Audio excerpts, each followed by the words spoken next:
Texas does the unthinkable. Not really. But Texas goes in to a game against Texas A&M, Joe, and knocks off the number 3 team in the country. When you recap on what happened that glorious Friday night, what are your thoughts of Texas upsetting Texas A&M? I have a take that I'm going to save for the end of the segment that's going to piss you off. Okay. We got to talk about Texas A&M first because they are the team that's actually in the national championship hunt. They're the team whose dreams have been slightly dashed. They're probably going to get boxed out of having a bye, depending on what happens over this upcoming weekend. They showed that finally their biggest flaw, they could not overcome it. Turnovers. Well, there's no 2 biggest flaws. Turnovers, and I have said repeatedly on this show, it is a damn problem the way that you're giving up big plays against the run. We're not even talking about a yardage perspective. I have said it over and over and over again. You can't survive giving up big plays on the ground the way that you are. It just can't happen. Because once a team that's actually competent and competitive, like Texas was, gets confidence through running the football, they're going to find a way to separate, and they're going to build a cushion. You allowed a team that was averaging 3.9 yards per carry. You allowed them to double that. You allowed Trey Wisner to run for 155 and have 8.2 yards per carry. 218 total yards rushing. A team that could not run the ball the entire year. Blake, I think that this is a real concern, and I think that Texas A&M fans need to realize that is on film, and it is going to show up in the playoff. And you better hope that whoever you get matched up with, God forbid you play Oregon. Holy shit. God forbid you play against a team like Oregon. You are going to be in for a very long day because they're going to run the right. What if you play Georgia? You're going to have to try and deal with that craziness. I think that this A&M team showed that they are much more mortal than anyone thought that they were, and they can be competitive in the playoff, but they're probably going to fall short. Hold on now. We just got done talking about Ohio State.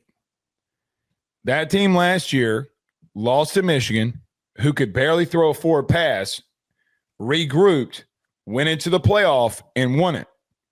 Now, I'm not saying Texas A&M can go in there and win it. But, Joe, does this recalibrate them? They've been playing on the razor's edge for quite some time. And they finally got bit in a rivalry game on the road when doing it. I'm not there with you yet. Do I think that they got a lot of things that they got to clean up, especially in their run game and run defense? Yes, they 1,000% do. I'm not ignoring that. You're 1,000% spot on. There's no other way around that. However, I'm not going to count them out because of a loss, especially after what we saw a year ago. Now, to your point, Wisner went off on you on a team that couldn't run the ball. Could not run the ball. Joe, this team hasn't run the ball all year. And when it finally came down to it, Texas ran the ball with Wisner 19 times for 155 yards. He had that long 48-yard run. Where's that been all year if you're Texas, by the way? Where's that been? Can someone tell me where that's been? Because, I mean, good Lord. Joe, the Arch Manning run, by the way, that they did not spy him on. They just could not contain the run. And it's been their biggest weakness. And you're right. If they play a team like Oregon, it can really hurt them. But, Joe, I thought the turnovers from Marcel Reed yet again was a massive problem. He's got 6 interceptions the last month. That's not going to work here. They are a good team. I don't know if they're going to be able to be an elite team if they keep doing a lot of the things that they're doing. Marcel Reed cannot lead your team in rushing. It cannot happen. Joe, that offensive line got pushed around, to be quite blunt with you. Yeah. They got pushed around against a very, very good front seven in Texas, which begs the question that I ask here, Joe. Should Texas be in the playoff? Now, the last thing I'd say here, they should be in over Notre Dame. The last thing that I should say here, the way that Texas dominated the second half was absolutely incredible. Their season, whether you believe that they want to be in the playoff or not, Joe, whether you agree that they should be in the playoff or not, when their season ultimately was on the line, they outscored Texas A&M 24-7 to end this thing. I just think there's a lot to be spoken on that, especially the way that Arch played down the stretch in the fourth quarter too. I definitely think that Texas showed they showed that that's what they're capable of. They showed what their potential is capable of. I did bring up that it is at least worth having the discussion about Texas being in the mix for the playoff. Ultimately, they don't deserve to get in. You can't lose to a 3-8 team and expect to get in. You have to be held accountable for a loss that bad. Here is the take that I had that I think is ultimately going to maybe potentially piss you off and people are going to roll their eyes. Here we go. Is it insane to say that a game like that is significant proof to believe that they should be a preseason number 1 or number 2 team for 2026? I'm getting ahead of myself. I'm absolutely getting ahead of myself. I think I'm kind of saying this with a jovial tone. I thought this was going to go in so many different ways.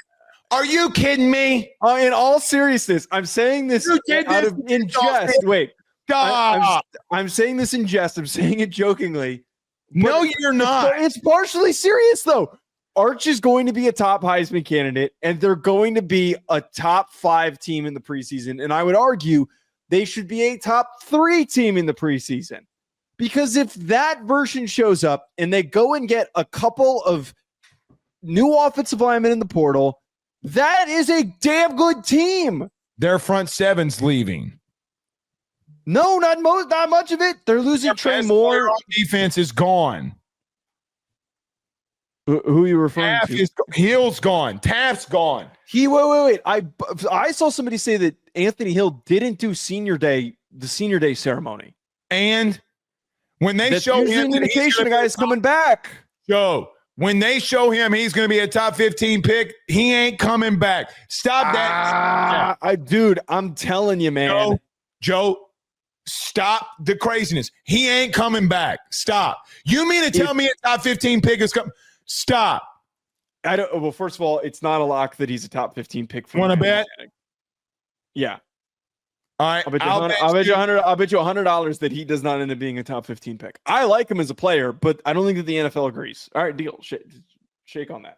All right. You did it You did it the wrong way, so in case I lose, I don't owe you shit. In reference to look, I don't think they're there. They got a lot of things they got to clean up. I would want to see more from them, to be blunt with you, Joe.